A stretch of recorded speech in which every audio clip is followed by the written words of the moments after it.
Hey, friends, you have questions and we have answers. So before I tell you everything in this episode, your questions answered, please make sure to RSVP for the next home-hosted Shabbat at Brittany and Austin's. That's in Midlothian, over by like Chard and Lottie Celeste and all of that kind of stuff. That's so here in Midlo, July 11th, 6 p.m. Jewish Standard Time. Like, we know you're going to show up late. Like, that we do. Like, it's fine. Tickets are on sale. No need to bring anything. You're welcome to bring like wine or seltzers or a little hostess thing for the table. But you don't have to bring anything, but please do bring your kids because kids are free. We'd love to have them. So this isn't like a potluck. The food is catered. And these guys, oh my goodness, Brittany and Austin, they're good cooks. So if they don't cater the thing, meaning getting food from out, the food that is made in that home is delightful. So highly encourage you to come. If you have any questions, just send an email to us, rabbi@kehillah.rva.org, and we'll give you some info there if you are an adult. And, the idea of buying a ticket is just kind of not in the budget right now. We want to have you anyway. So Kehillah Cares will pay for that ticket. So all you need to do is send an email to INeedHelp@KehillahRVA.org. And all of those links will be here so that you will go on ahead and click on the link and get yourself a free ticket if you need it. We want to have you. The money's not the thing. Your presence is the greatest present. So what's that like, by the way, to come to a home-hosted Shabbat? Very low-key. You go to someone's house. It's just like going to a dinner party, right? We're going to hang out. Everybody kind of schmoozes. There's usually wine from a box, or seltzers, whatever you're into. And people just kind of talk and whatever, and then we light the Shabbat candles and we have kiddush and we sing. We bless the kids if there are any kids around. We have some challah.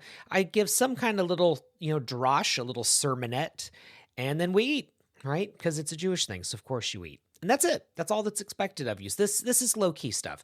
This is really good for people who if you like going to dinner parties, if you like hanging out at your friends' houses, you're not quite 100% sure about like a Shabbat service. You're not there yet. This is the thing for you. You'd really be into that. So we'll hope you come. There's other stuff that's coming up, but that's the big thing we're pushing right now. So hope you'll come. July 11th, Midlo, 6 p.m. Jewish Standard Time. Tickets are on sale. KehillahRVA.org. Okay. The next FAQ episode, so the next time that I answer all of your questions will be thanks to one man named Penn, who is the secretary of Kehillah, who is curious about my take on a lot of Jewish academic questions. So I'm going to do the bulk of that as one episode. So that'll be like the formation of the Bible, the role of the temple, the history of different Jewish sects, et cetera, et cetera. I'm thinking maybe that's like a Tisha B'Av episode because, hey, maybe you're like, what's Tisha B'Av? And actually all that history kind of together would be kind of a cool episode. So how do you take these, History Channel things and make them relevant to today? Penn asks the questions, and I've got my own silly goose answers. So that'll be its own episode. But for now, I'm keeping it light because it's almost the 4th of July, and my brain is in long weekend mode. And my brain is barely back from being on vacation in Mexico. So I'm going to do some like kind of easy questions that you have. If you ever have questions, just submit them. If you see here in the show notes, there's a link where you can submit questions about anything Jewishly related, life-oriented. If you have questions about Kehillah and how we operate and different things we do, if you have questions about events, if you have questions about Kehillah Cares, like seriously, like any questions that you have, I am more than happy to answer them as long as they are at least PG. Okay. This first question comes from a lot of different people. And before we sort of get into the question, we're going to set our kavanot, we're going to set our intentions, and we're going to set them with this quote.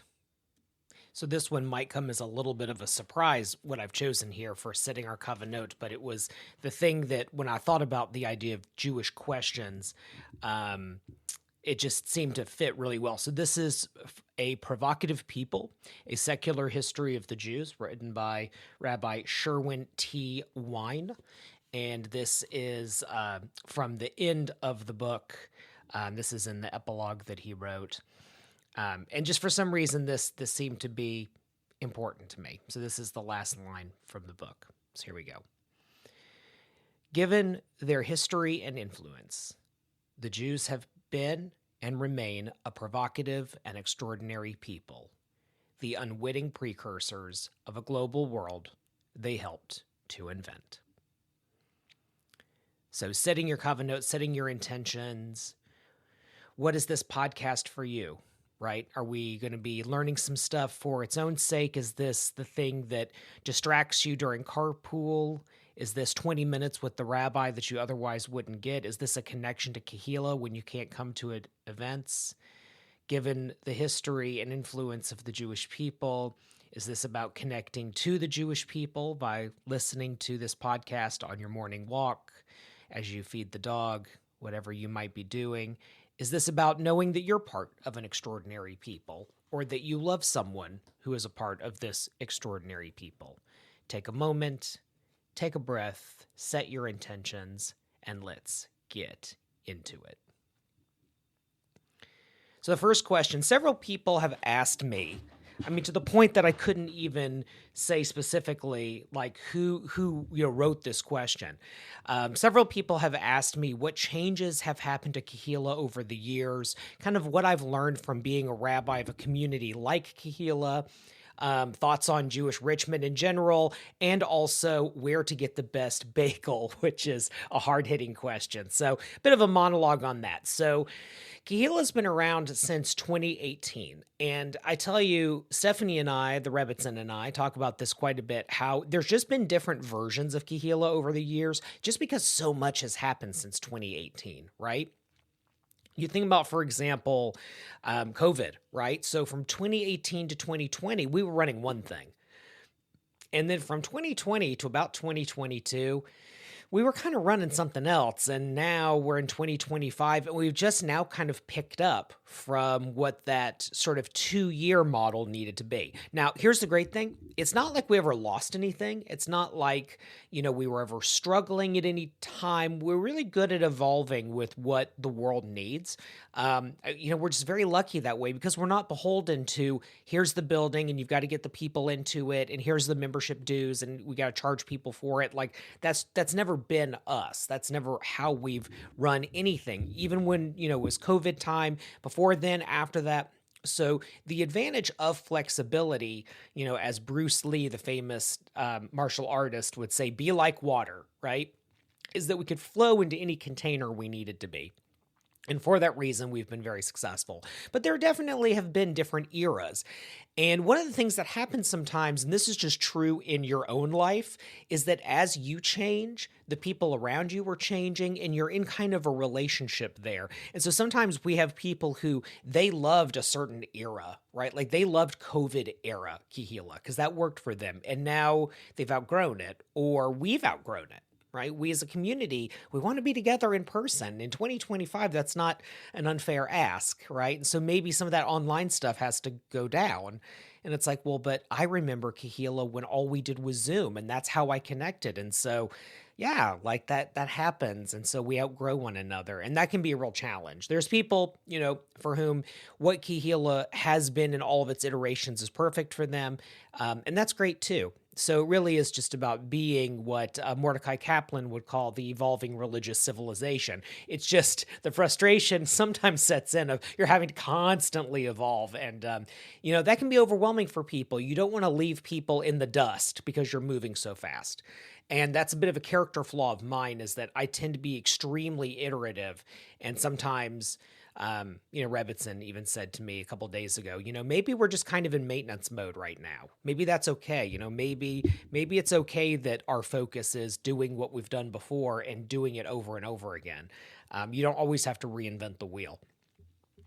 So that's kind of the lesson I've learned from being a rabbi, is you really do have to be flexible with people.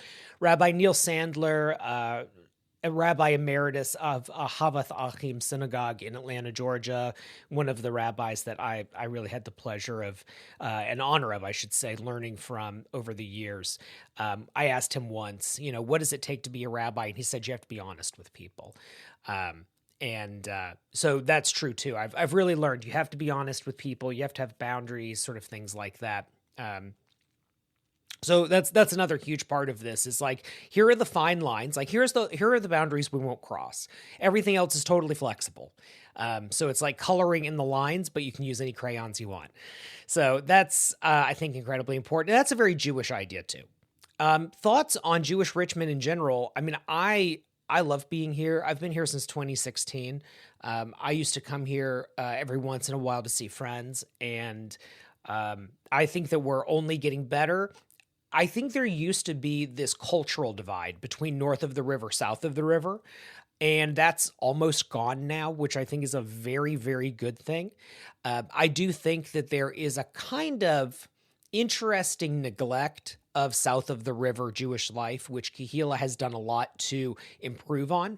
And that's just because Richmond is not like LA, San Francisco, Chicago, where again, it's this constant iterative process. Things are always changing all the time. You don't have that in Richmond. Richmond likes to move a little slower.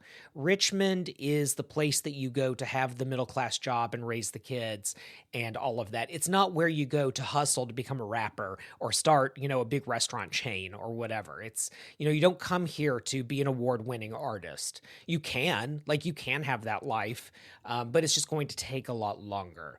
But also the grind isn't as hard. So it's trade-offs. And so Richmond's Jewish life operates the same way. It's a lot of kind of doing the same thing with some little small changes over time. And one of the best changes is a cultural change of north and south of the river. We don't have that anymore. Growth in the suburbs has certainly helped that. A lot of younger people start their Jewish lives out in the suburbs now. And so I think that that's another fantastic thing. So it's built up Kehillah as a south of the river community in a way that north of the river actually at a time stopped making sense. Doesn't mean we don't do stuff north of the river. We do events there all the time. But definitely that's been a huge change. I think a positive change in Jewish Richmond is kind of healing that weird divide that existed when I moved here. Where do you get the best bagel? I'm not going to weigh in on that. You can go on Yelp on your own, because if I do that, it will be the most partisan thing I ever say. So I'm not going to answer that hard-hitting question. But I did put that in there because of new people in Richmond, that is the question I get asked the most. Like, where do I get a good bagel? Really, seriously. I'm not even joking. I think I mentioned it on another podcast episode. Okay. So even if you leave the Richmond area, right? Even if you were in part of one era of Kehillah and you move away because there's other stuff going on in your life, you've got career, family, school, whatever, you still stay connected. So our pal who goes by Victor Huguenot on Spotify and on a variety of social media accounts asks a good Jewish question, which is, what books do you need for a Jewish library? So I preface this by saying that you can find so much online now that the sort of Jewish publishing world it's not what it used to be. You really don't need the volumes of Talmud, man, right? You don't. Books that were written before, 1915 are now in the public domain. So unless you just really want to have printed copies of those books, I don't see the point. So I'm going to give you the fast, dirty answer. What actual printed, physical, on a shelf books do you need?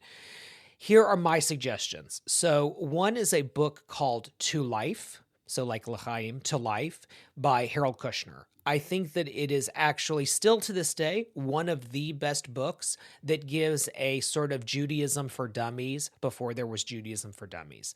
And I like it because it's not modular writing, meaning you don't go to like the Jewish holidays section and then you learn about all the Jewish holidays, right? It's a much more narrative type of book. He also wrote the book When Bad Things Happen to Good People, which is a wonderful book. Now, I should say about To Life, it's an older book, right? I guess it's an old book now because it's older. It's not older than me, but, it's middle-aged. So yeah, some outdated cultural references, but okay, deal with it. We're all adults. But I would, recommend that one. I'm actually looking at my bookshelf right now. I'm a huge fan of Robert Alter, who is a literature professor who kind of pivoted to looking at the Bible as literature. He has his own translation of the Hebrew Bible. It's entirely in English. You buy the book for the footnotes. That's really what it's about. He took a lot from a scholar named Jacob Milgram, but I think it's a lot more accessible. So huge fan of the Robert Alter, Hebrew Bible, and it's like a 3-volume set. So that's another good one. Lots of like accessible scholarship there. I think that the book that I opened with, A Provocative People, is a great book. Now, I've been told, and I don't really keep up with this stuff, but I've been told that the first chapter is maybe a little outdated because it's whatever was the most current sort of archaeological scholarship of its time. And I don't exactly remember when this book was published. Okay, so I'm looking now. So it's about 10 years old, actually little older than that. So a lot can happen in 10 years. So it's not perfect when it comes to sort of archaeology, anthropology in that first chapter, but everything else after that is great. It just takes a completely different perspective on the Jewish people and treats the Jewish people in a way that I think is worth looking at, right? What I like about the book is that you get the flair of who Sherwin Wine was. He's an incredibly interesting human being, even if I disagree with some of his, if not all of his takes on theology. But that's a me thing. Let's shift to practical stuff. So there's a book called On the Doorpost of Your House. It's kind of a book that you would use for Jewish home life. So it's different Jewish home blessings, Shabbat, putting up a mezuzah, tefillin, putting on a talit, different holiday-oriented blessings. So think of it as like a miniature siddur in some ways, a miniature prayer book. So that's a really good one, very accessible. Joseph Telushkin is really good. So he has written these kind of volumes on Jewish literature. The Book of Jewish Values is a good one. These are a lot of things that you can leave on a nightstand or on a coffee table, and you can kind of pick it up and read a couple of pages at a time. So that's another one that can be very inspirational. And I would say that in particular, those are, my kind of go-tos. Everyone needs a prayer book. Most people, I think, will relate best to Mishkan Tefillah, which is the Reform prayer book, because you get the Hebrew, English, transliteration of the Hebrew, and then usually there's some kind of poetic type of thing that goes with it as well. All Siddurim, all prayer books, are a reflection of who that author and their movement and their understanding of Judaism is. So the Hebrew stays the same unless they intentionally decide to change the Hebrew. So some of that can be changed for, egalitarian purposes, other things. But nonetheless, I think that for the people that are listening to this podcast, Mishkan Tefillah is probably the right answer. So getting that as a Siddur, which you can use for weekdays and for Shabbat, and then getting a Machzor. And for the life of me, I can't remember what the Reform Machzor is, but I would suggest that one as well. So that's all great. Get those two, and that's really going to help with ideas around prayer practice. Everything else, that's all topical. That's just a matter of what you like. So if you're into Jewish history, if you like nonfiction, if you like fiction, from there you just kind of have to go online, look at the topics that interest you, and go from there. So the things I tend to like are things around biblical scholarship, things that I would use for writing sermons, things like that. I don't think that's most people. That's just people like me. If you ever want further recommendations down that rabbit hole, then I'm your guy. But otherwise, look, we can all go on Amazon. So no big deal. So then the next question we have here comes from Sean Harris, who also, like Victor Huguenot, is not in Richmond, although might be in Richmond right now. I should say Sean Harris, who runs Bizarro Torah So if you can find her on social media and look at what she does with Bizarro Torah, it's pretty cool. How do you stay open and friendly in such a socially demanding role like being a rabbi? That's so fun because no one's ever asked me that question before. No shade to our friend Victor Huguenot. I've been asked that question about libraries before, but Sean, that's a very unique one. So here's my best answer. This comes from my late father, Art Beaulieu of blessed memory. You've got to like it. And in fact, I'll go a step further. You got to love it. You just do. You have to wake up in the morning and be excited about it. And not every day is going to be like that. Listen, I just got back from vacation. And like I said earlier, my brain is just not 100% here. I've also been kind of experimenting with the keto diet. So I have this like raging headache all the time. And it's making me a little bit of a crab.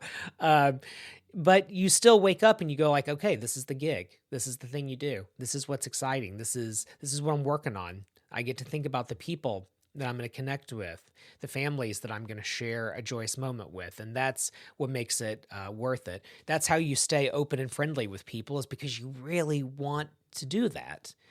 And I tell rabbinical students that I mentor, if you can be happy doing something else, don't become a rabbi. Just don't. It's not worth it. Because it is an incredibly socially, emotionally demanding career to have. And that's not to say that others aren't. I think there's plenty of careers that are just as socially demanding. But it's a very unique type of occupation to be in, because you're sort of doing a job, and you're doing that in this sort of spiritual role, in this cultural role. You're also running a nonprofit, right? So you have to think about fundraising. And so just to shout out here, thank you to everyone who's supporting this podcast. The only way this podcast is going to continue is if you right now, you, the listener, support it. Like there's no one who's like regularly funding this thing. There is no macher. There is no big person somewhere who is saying like, oh, I want there to be a podcast. So Rabbi, here's the money, go do it. It's because of you. It's because of all of you who are giving, right? And if you're listening to this and you're like, well, I'm not one of those people who's giving, so I guess it's all working out fine because there's all those people who are giving. No. Like that is you. Like you need to give. You need to support this. If this matters to you, I hope you will support it. So you can go on the website. You can click on the link in the show notes. And support this. If you like having these moments, just you and I and, 1,000 people that this gets sent to and all of the people in internet land, please support it. $10, $18, like irregularly, or hey, you know what? $5 a month, just something, just so we know, we don't get paid on likes, right? So we need to support the cause. So that's one of the interesting things about being a rabbi, is that I have to fundraise to do the job that I'm employed to do, right? And that's an interesting thing. I think that's the nonprofit world. That's how that works. So I would say that the way that you do this, and this is, I think, great for anyone who has a cause or something that they want to do that's a social good, is you have to be with people and you have to talk to people about what you're doing, why it matters, and how you need their support. And it's about building relationships one after one after one. And I'll tell you, this was a blind spot for me in some ways, because being in the entertainment industry as I was when I was much, much, much younger, and I had a whole other career in between that, I used to think about it as crowd, right? Like how many people do you get to the show? How many people came to the nightclub? How many people bought the tickets? And in the rabbinate, you learn that it's about one person, right? It's about the family that came to the Shabbat dinner who took a chance by listening to this podcast. And thank you very much. I didn't want to mention your name for your privacy, but the wonderful couple that came, and then the wonderful family that came. Yeah, thank you. Thank you for coming, because you heard this podcast and you were like, this might be worth coming to. And it was a lot of fun. I enjoyed that. It was the last Shabbat dinner we had here at the house.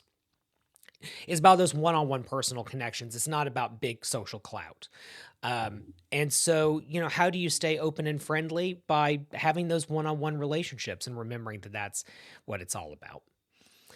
Okay, so now shifting gears a little bit, Austin, who is on our board of directors, is our treasurer, would like to know, and him and his beloved Brittany are going to be hosting that Shabbat dinner. So this is a question from him, and you can, like, when you see him at Shabbat dinner, when you're at his house, you could say, like, hey, like, Austin, liked your question that you asked Rabbi on the podcast. He wants to know what it's like living in an interfaith family, since so many of our Kehillah families are interfaith or intercultural. So we're an interesting family like that, right? Because you have two Jewish parents, and then you have a kid who was adopted as a young adult. So, what do you call that, right? We have a lot of families where it truly is like one parent is this, the other parent is that, or one person is this, the other person is that. 70% of non-Orthodox Jews in America marry non-Jews. 70. So this is reality. And what's it like for those families? You'd have to ask them. Because every family is different. One piece of advice that I give every couple that I counsel before I officiate their wedding is I say, look, I'm married to a Jewish partner, right? We have a Jewish community that we're co-founders of and that we have co-equal spiritual leadership in. Having said that, we're in an interfaith marriage because the way that we approach these things is going to be different. It's interesting that Stephanie used to be more about like social, more about community when we were first kind of getting together. And I was much more of like an individual practice person. And as we've gotten older, in some ways it's actually kind of shifted and then also kind of come back to like the center. So just as a couple, right, like our sense of what Judaism is and how its practice has evolved over time. Certainly moving here made that big difference and becoming what we think of as a synagogue rabbi, which wasn't something that was on my to-do list. It just happened. So, it's just like anything else. I remember one time we were doing a kids event and we had these sort of cloth napkins that kids were making challah covers out of. And they had those fabric markers and they were like drawing stuff on their challah covers. And we did this sometime in like early December. And there was one kid who drew Santa Claus on the challah cover. And the parent who was there with the kid was the non-Jewish parent and looked at it when like had that, oh, nuts. Nuts was probably not the word they were thinking, but I'm going to say that word. Oh, nuts kind of look. And I was like, look, it's fine. Like it's their challah cover. They can put whatever they want on there. That is, I think, a tricky thing about having an interfaith family, right? We have this sense in America of equal, right? Equal time, equal pay, equal work. And honestly, relationships aren't equal, right? They're fair, hopefully, but they're not equal. There's no such thing as an equal relationship, only fair and unfair. And so, sometimes I tell families like that are in formation, look, it might be a good idea if you have one religion in the household, right? So maybe it's, dad is Jewish. We have a Jewish family. Mom, and I'm just making this up, but like, mom maybe didn't formally convert, but she's not attached to anything. So that's what the family does. Like we're a Jewish family. And, look, when we go to grandma and grandpa's, they have a Christmas tree. That's good for them. I have a family that I helped out when we lived in Atlanta where they were Catholics and dad was Jewish. And that was what they did in the house. Dad got latkes at Hanukkah and that was it. And if he ever felt the need, he'd go and, go to a Reform temple that he knew about, sort of relatively close to their home. And that was it. And then one time I got a phone call and it was, hey, Rabbi, so my nephew, him and his wife just had a baby, and so would you be willing to do the baby naming? And of course, my answer was yes. So here I am in a household that is, nominally Catholic, right? These children in their household were all raised Catholic, but the nephew and his wife, right, they're Jewish, right? And so we did a baby naming, a simchat bat, a baby girl baby naming in front of a Christmas tree. Ask God and all. Because like that's America, Minhag America. It's the custom of America. So again, Austin, you'd have to ask them, but that's kind of what that is. He also asked this question, what does it mean to be a secular Jew? And that's part of what inspired me to read this book, have our opening kavanah with Sherwin Wine. So, there are people who would say that Jewish identity is cultural, or that it's national, or that it's ethnic. I think that these terms, cultural, national, ethnic, tribal, peoplehood, that's a moving target. Like, that's a hard one to nail down exactly, because everyone's going to interpret this the same way. One of the quotes from Sherwin Wine is that Judaism is to Jews what Hellenism was to the Greeks. That it's a culture. It's part of a cultural identity. I don't think that quite works in America. And the reason why that word cultural doesn't quite work is that it actually is something beyond culture. So, for example, who told you you were Jewish? Right? Well, your parents did, maybe. Like, if you were born into this. Or, you converted. Well, how many people can convert to a culture? Right? Like how you do that. And then people will say, like, oh, well, no, it's more like a family. Okay, so then that means that everyone who is brought into the Jewish peoplehood via this term conversion, it's not really conversion, it's more like adoption. Okay, fine. So then why did I have to see a rabbi? Like, can I just get a Jewish family to, like, sponsor me? Like, can we just do that? So those things don't quite work, but most people who would call themselves secular Jews would say, actually, I don't feel a connection to formal religious practice, but they do feel a connection to the religious practices of the Jewish people on their own terms and outside of an institutional type of practice. Because, listen, the most secular Jew at a Jewish wedding is going to wear a kippah. Like, it just, wants to see the chuppah, wants to dance the hora. And you can say those are cultural ideas. Well, actually, they're religious. I mean, the hora is not, but these are religious ideas. Spiritual ideas, maybe, if you want to use that term.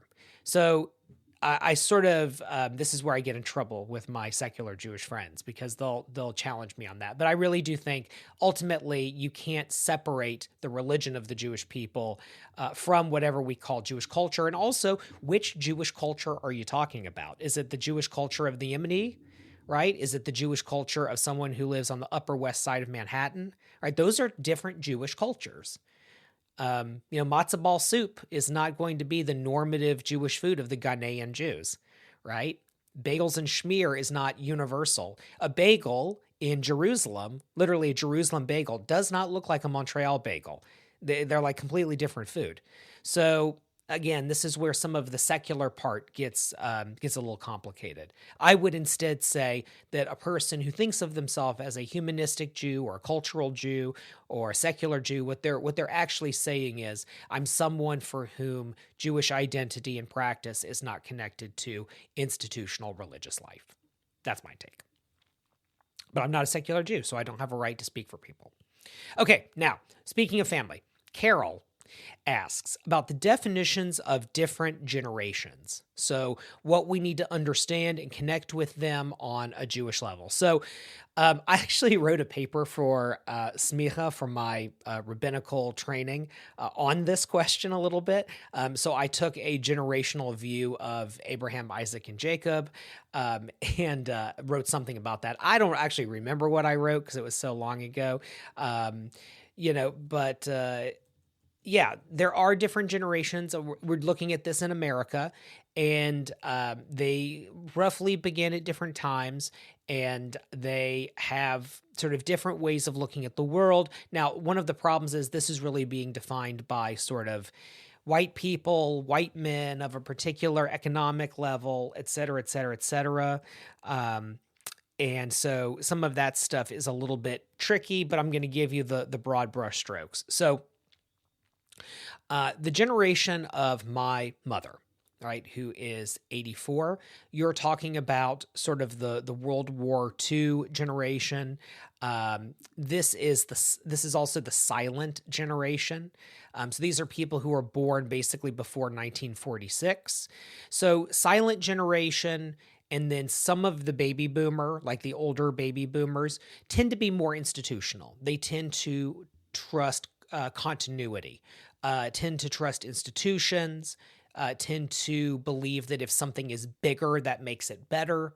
An older generation, and when you get older, your life kind of puts you in a particular place. And so you have to be sensitive to, it's not just a generational mindset, but it's also just what comes with aging, things like that. So silent generation is this oldest generation that we kind of have in America. This is the age group that remembers the formation of the state of Israel, some of them. So that's something that's important, right? So they remember a world order that's a little bit different. So do their children, which were the baby boomers. Now I'm in a unique situation because I'm right on that Gen X millennial line. And I have silent generation parents. My siblings are baby boomers.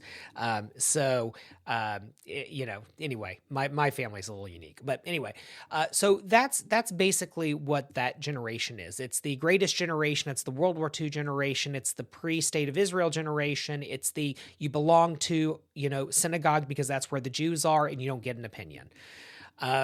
So different, one set of needs there. Baby boomers are often treated like they were the radicals. And yeah, there were some definite changes for baby boomers. So this is roughly 46 to 66, 1946 to 66, maybe 64.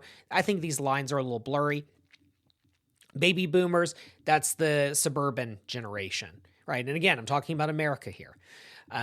This is the Levittown kids. This is the kids who lived in the Rust Belt when the jobs were strong and, you could go work the line if you joined the union and all of those kinds of things. Still kind of institutional in some ways, beginning slowly to break away from that. Baby boomers are the older generation of adults in America. They're the largest generation, and they're the wealthiest generation. Right? So in America, baby boomers, generally speaking, have more money than anyone else does. So what kind of needs do you have there? What kind of frame of reference do you have for the world? This is the Cold War era, right? These are the people who think of the world as Russia versus everyone else, Russia and China versus everyone else. Right? These were people who were afraid that the A-bomb was going to end it all. So that's a particular generation there. Moving on to the next generation, this is Gen X, roughly 1965 to 1980. I was born January of 83, and because of the nature of my siblings and all of that, and having older parents, I really identify more with Gen X. So Gen X is this generation that are kind of the children of the silent generation and some of the older baby boom, maybe, mostly silent generation.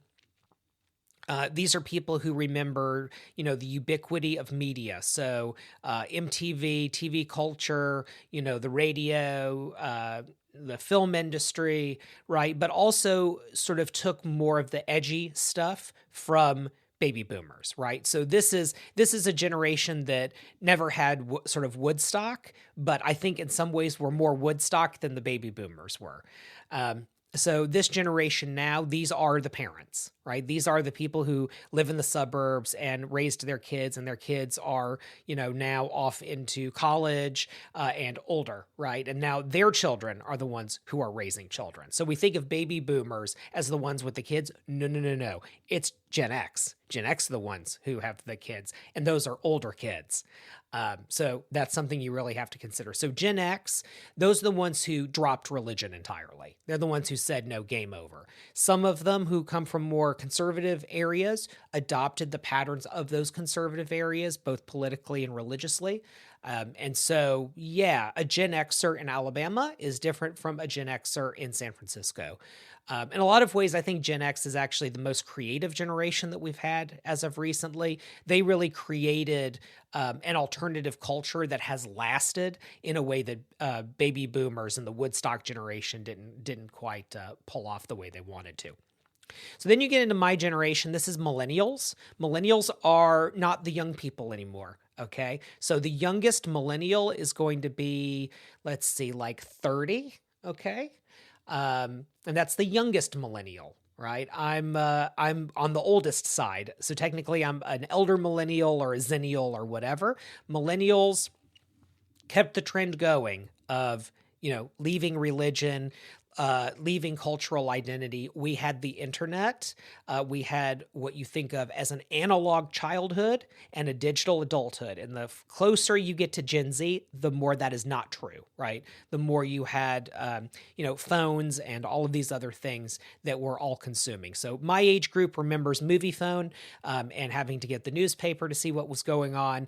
And then one day getting a computer, then getting a laptop, then getting a phone, then getting a cell phone. When you move into the younger generation, you move into this Gen Z crowd. So this is 96 to 2012. This group has changed everything. They were born with social media. They were born with the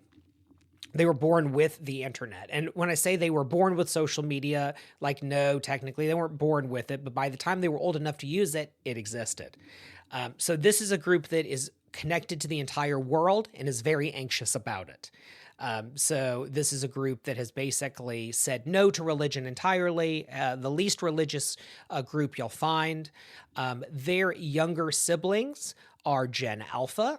Okay, so these are kids born before 2024, and then we have a new generation, which is called Gen Beta, but they were born this year. Okay, so I've given you a lot, but basically what you're talking about is, a silent generation that was about resilience, work ethic, go work for the big company, they're going to take care of you. Then you had baby boomers who had a kind of optimism about social change, but they were influenced by Vietnam and the post-war economic booms and busts. Gen X, very independent, very adaptable, came of age in a lot of uncertainty and some technological advancement. Millennials, it was all technological advancement. Globalization, NAFTA, that is us. Gen Z, so the younger siblings, completely digitally fluent, tend to be sort of very influenced by social media, by the gig economy, don't have the same belief that baby boomers do around the value of institutions. Gen Alpha, these are the elementary school kids. It remains to be seen what they're going to be about. So how do you connect with these people Jewishly? Well, if I'm talking to the silent generation, I'm going to be talking about the value of institutions. If I'm a baby boomer, I'm going to be talking about where they are in life and what Judaism means to them as the grandparents. Gen X, I'm going to be talking a little bit about, where do you go from here, right? The kids have been out of the house for a while now. Have you made that transition well? How is the retirement planning going? Things like that. And what does it mean to then land into a Jewish community when you've done all the life cycles, right? All that stuff is over now. And the grandkids are the ones who have to worry about it. Where is the place for older adults? We all think that quote unquote old people go to the synagogue. It's not true. There's lots of elderly people who don't like synagogues. And it's because they see these sort of mythological young families that are supposed to be the attraction, and they don't know what their place is anymore. And so a lot of older people actually kind of skip out. So that's the thing you have to talk about.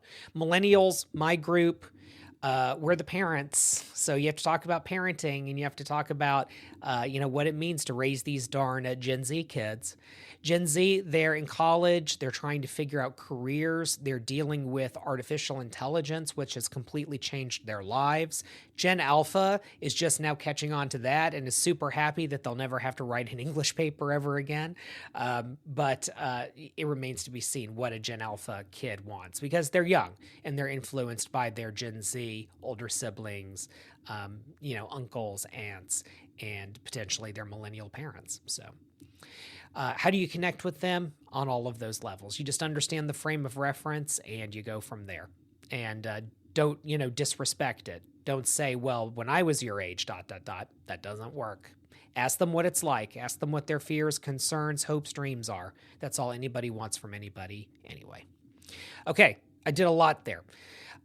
So now, a few questions that Austin Carroll and a few other people asked. This is what I'm ending on. Movies and shows that accurately or don't accurately represent the Jewish faith and holidays. Another way of wording that question, what are my favorite Jewish movies? So I'm going to give you two that I think are great. These are both movies, and I think that they do a lot to talk about Jewish life and Jewish history in two completely different ways. So the first, super obvious, the OG Fiddler on the Roof. So what I love about Fiddler on the Roof is that you should read this book, A Provocative People. Read that book, then watch Fiddler on the Roof, because you're going to notice a few things from reading it. So the first thing is that Tevye is not a smart man, right? Tevye is constantly misquoting Jewish text. He's obsessed with money. He's obsessed with the leisure class. When he talks about God or talks to God, he wants God to do things for him. So Tevye is not a scholar at all. He thinks he is, but he's not. He's a very, very self-centered person in almost every way. His children and who he wants his children to be are a reflection of him and of the things that he values. And so, throughout the story of Fiddler on the Roof and his daughters and the way his different daughters, who are like archetypes of Jewish life, the way that they operate in their, little shtetl of Anatevka relates to a particular time in Jewish history, but it's universal, right? One challenges the dad's belief that you should marry up, right? She marries the poor tailor. Another challenges the belief that you should not basically upset the apple cart. She marries the radical, I guess, communist or anarchist or whatever he is, right? And then the third, of course, breaks the big barrier, marries a non-Jew, okay? I think all of that is worth watching for its time and for its meaning, mostly to understand that, Tevye thinks he knows more than he does. And what does that mean when we think we know more than we do about Judaism, about the way the world is supposed to work, about our place in it, things like that? So that's actually my favorite thing about Fiddler on the Roof. Then shifting gears to a modern version of Fiddler on the Roof, in my mind, it's a movie called When Do We Eat?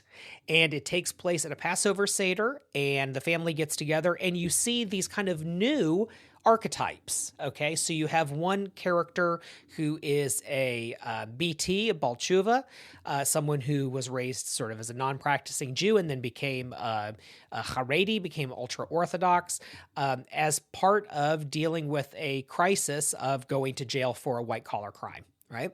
Then you have the youngest son, this teenager, who, if you recognize who it is, he's a real famous guy. This is one of his roles that he took when he was, first time struggling actor. Not going to say who it is. He's like kind of a pothead. Like he's just sort of there and he's disconnected. He's the wicked child, as you would say in the Seder, right? And he does some stuff that's real interesting and has some profound moments. There's another daughter who, I'm not going to give away too much, but she is kind of like a disappointment on some level. And then there's another daughter who she, marries out, quote unquote, and she has a certain kind of resentment. And so that resentment comes up in sort of the storytelling. And then there's the, non-Jewish mother. There's an Israeli who's part of the show. And you kind of see these different archetypes of like modern Jewish life and what all of these modern characters think about and how they relate to the world. And the dad is the center of the thing. And the dad is kind of, similar to the dad in Fiddler on the Roof. So Fiddler on the Roof, When Do We Eat? Those two, watch them. They are stereotypes, right? They're archetypes. But I think that if you watch both of them, that's a pretty long watch, but if you watch both of them, you're going to get a real sense of, at the end of the day, the way that we think about ourselves and the way that we think about Jewish life and the way we think about the Jewish place in the universe really hasn't changed that much. We still have these same thoughts, fears, values, perspectives, things that we feel oriented towards, things that we strive for. And that kind of brings me back actually to the Bible, which is when I read the Bible in particular, and you have this archive of just Jewish thoughts and feelings and hopes and desires and concerns, you see that these things don't change much, right? Humanity does not change. Humanity is the same. Our environment changes, but humanity doesn't. So this was a really long one. So I hope you like it. If you like these longer ones, you know the drill, which is to give a little donation and say, hey, I like the 50-minute podcast more than I do the 20-minute one. And seriously, it's not about the money. It's just about knowing that someone's out there, someone's listening, that you have some thoughts. Send in your questions. We want to answer your questions in a later episode. But until then, thank you very much. Appreciate you. Have a wonderful day, week, month,